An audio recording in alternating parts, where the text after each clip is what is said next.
Olá, pessoal. Como é que vocês estão? Espero que vocês estejam bem, certo? Bem e que vocês estejam acompanhando as videoaulas, né? Essas videoaulas, elas estão, né, sendo as revisões dos primeiros conteúdos, tá certo? Só adiantando, nas próximas videoaulas já vai ser introduzida a terceira unidade, né? Então, hoje nós vamos concluir o assunto do imperialismo. Na aula passada eu falei sobre imperialismo na África, né? E hoje nós vamos falar do imperialismo na Ásia, né? Então, vamos lá, né? Primeiro, para a gente observar, na segunda metade aí dos séculos XIX, os países europeus, né? Como Inglaterra, França, Alemanha e Bélgica eram considerados aí grandes potências industriais. Na América, eram os Estados Unidos quem apresentavam um grande desenvolvimento no campo industrial.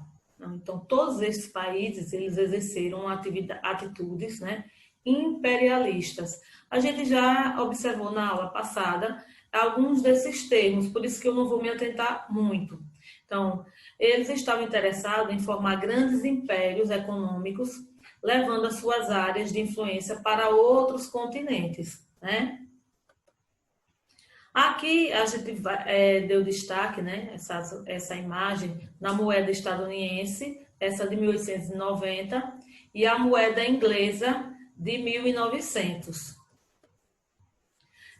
Com o objetivo, né, de aumentar a sua margem de lucro e também, consequentemente, um custo, né, consideravelmente baixo, os países eles começaram a se dirigirem à África, à Ásia e à Oceania, dominando aí, explorando estes povos, não muito diferente do colonialismo, né, do século XV e o século XVI, que utilizou como desculpa aí a divulgação do cristianismo.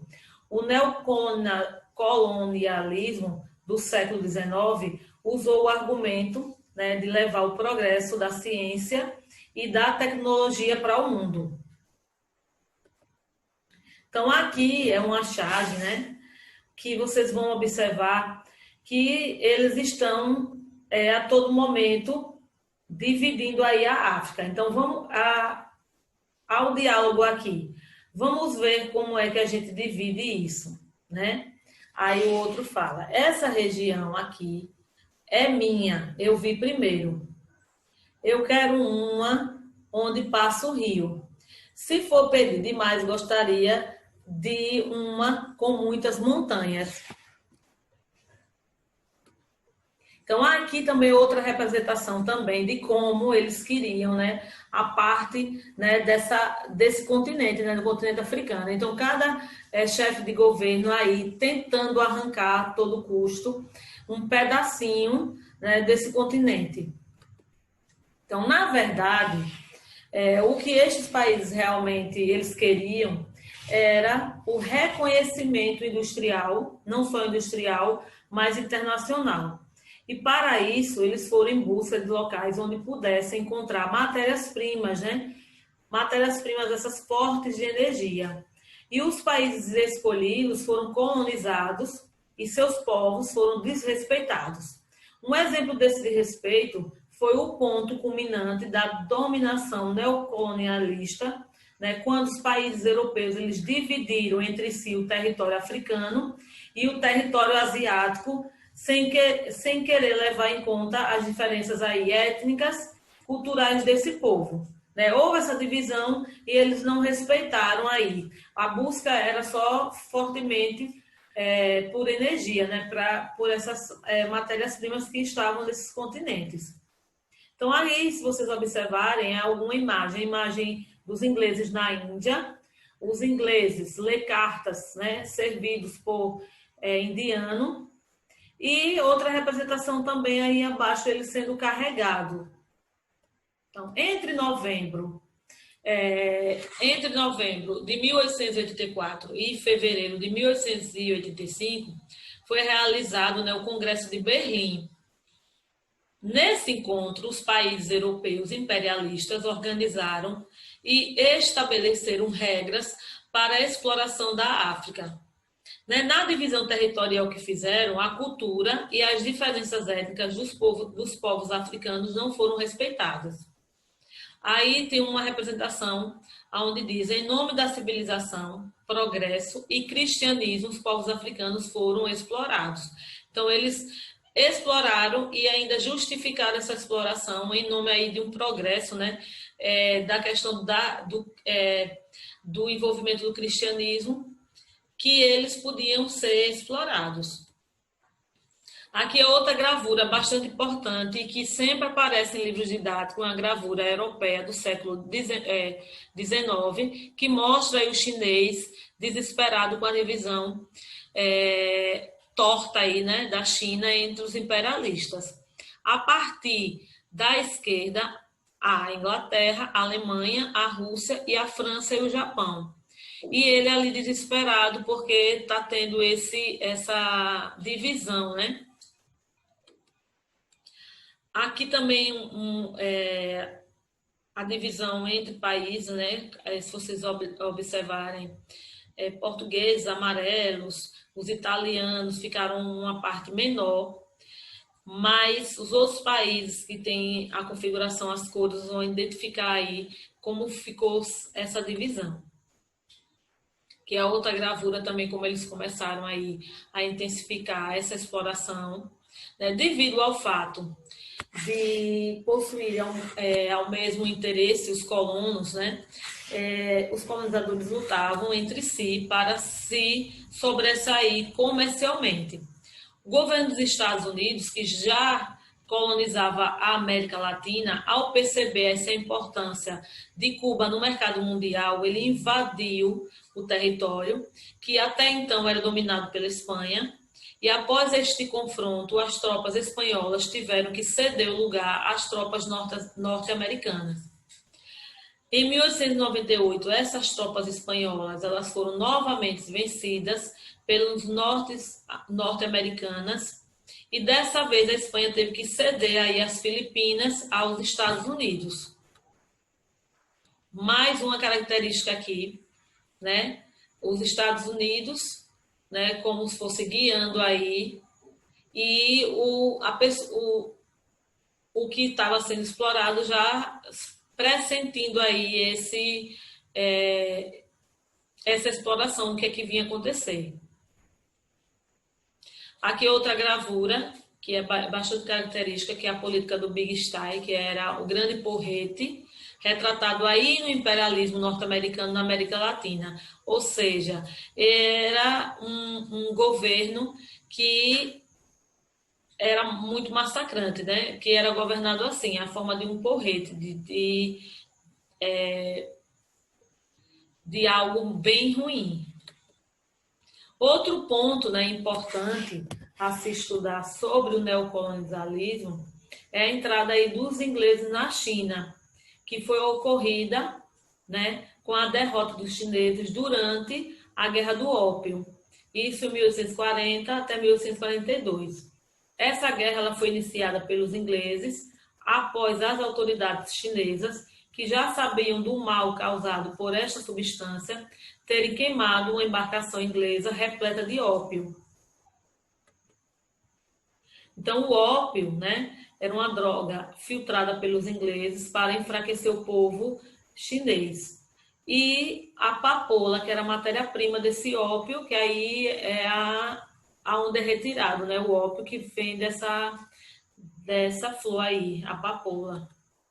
Depois, né, de serem derrotados pelas tropas britânicas, os chineses foram obrigados a assinar o Tratado de Nanquim, que favorecia os ingleses em todas as cláusulas, né? Essa dominação britânica, ela foi marcante por sua crueldade e só teve fim aí no ano de 1949, ano que houve a Revolução Comunista na China. Outras imagens do período, né? A violência inglesa contra a revolta dos Boxers na Argentina, na China. o Tratado aí de Nanquim, né, de 1842. Né? Como conclusão, pode-se afirmar que o colonialismo, né, do século XIX só interessava lucros que eles obtinham através do trabalho que os habitantes das colônias elas prestavam para eles. Eles não se importavam com a condição de trabalho e tampouco se os nativos iriam ou não sobreviver desta forma de exploração desumana e capitalista. Né? Aqui é outra representação do imperialismo francês, né?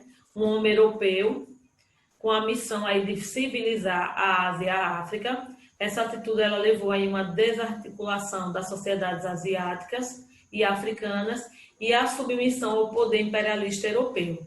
Na foto ao lado, né, vemos um francês usufruindo do resultado do seu trabalho missionário na Indochina. No Congo, né? No Congo francês, ou seja, da África, aqui outra imagem. A descolonização da África, da Ásia, a luta pela independência. Somente no século XX que as colônias conseguiram suas independências, porém, né, elas herdaram dos europeus uma série de conflitos e países marcados aí pela exploração, subdesenvolvimento e dificuldades políticas. Né? Então, vamos observar que o que ocorreu depois dessa descolonização da Oceania e da Ásia, né? Na questão de mudanças, houve uma ruptura com o passado da exploração econômica e a opressão política, também a quebra da metade da inferioridade natural dos africanos e a busca de um modelo político-econômico adaptado às culturas desses países e a luta para combater os altos índices de analfabetismo. Já o que permaneceu foi a dependência da tecnologia de capitais externos. Também uma enorme falta de profissionais, né? Ou seja, médicos, engenheiros, professores, agrônomos, e as economias que eram baseadas, sobretudo, na exportação de produtos agrícolas ou produtos minerais. Né? O colonialismo ele pode ser definido como a ocupação de uma terra estrangeira e sua exploração, né? Que agravou aí a instalação dos colonos. Os séculos XV e XVI eles foram um período do auge do colonialismo.